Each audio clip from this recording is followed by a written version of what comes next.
Viewer discretion is heavily advised. What you are about to see is not just a monster or a virus.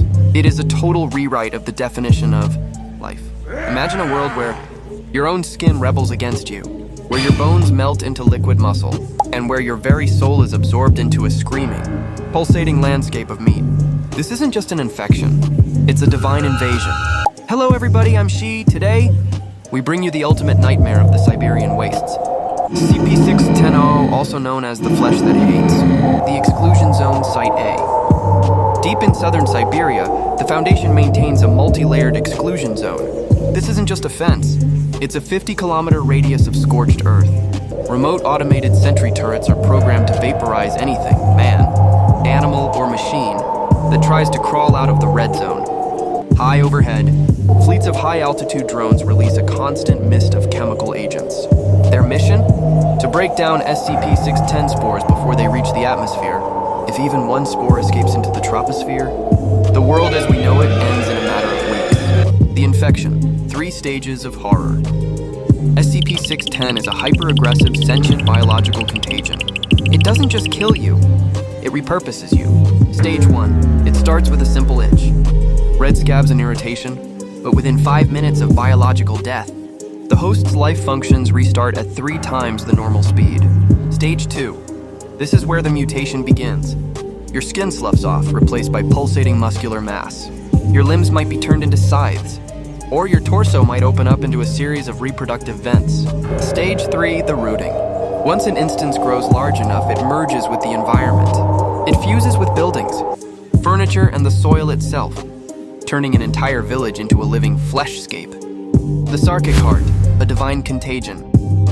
For years, the Foundation thought 610 was a mindless virus. They were wrong.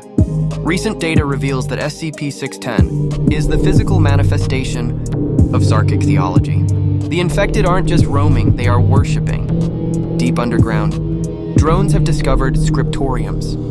In these cathedrals of meat, infected instances weave genetic sequences into pillars of bone and muscle, effectively coding the next wave of mutations. It is believed that this divine contagion was originally a biological weapon used in an ancient revolt against the Davite Empire, led by the legendary Grand Karcist Ion. The Baikal Abyss Exploration Log.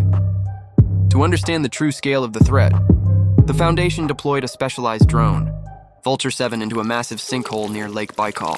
What it found was a descent into hell. The walls of the sinkhole weren't rock, they were rhythmic, beating cardiac muscle. At 12 kilometers down, the drone encountered a red priest. This 4-meter-tall entity wore a scholar's mask made of calcified bone and was tending to a garden of human heads that were being used as biological processors. Finally, the drone entered a cavern designated the Womb of Yaldabaoth. The air was a thick red mist. The drone's last transmission showed a massive, vertical eye opening in the floor of the cavern. An eye that belonged to something much larger than a single monster. The Triumvirate and the Great War. Because the flesh is so dangerous, the Foundation isn't working alone. Under the SCP-2217 Accord, they have formed an uneasy alliance with their rivals, the Global Occult Coalition and the Church of the Broken God.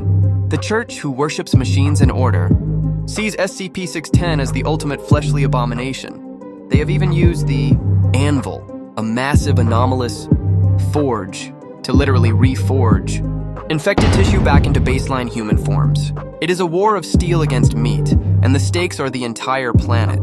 The Apollon scenario, the Bloom. The Foundation's supercomputers have projected what happens if containment fails.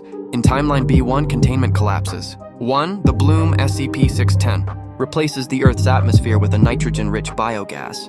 2. The Replacement. Every living cell on Earth is merged into a single, global-scale organism. Per the manifestation, the deity Yaldabaoth uses the planet itself as a physical body. Humanity doesn't die, it simply becomes a single, screaming neuron in the brain of a god.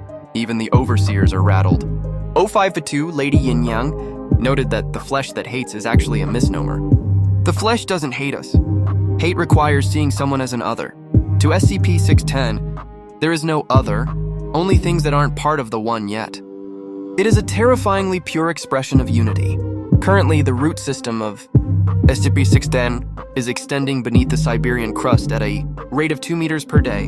The Foundation is considering a total scorched earth protocol. But in a world where the ground itself is alive and hungry, where do you even drop the bomb? We hope you enjoyed today's video. Don't forget to click like, subscribe to the channel, and hit the bell. Have a favorite SCP you want to see on this channel? Leave your suggestions in the comments below. In the meantime, check out some of our other videos right here. As always, thank you so much for watching, and we'll see you in the next video. Bye-bye.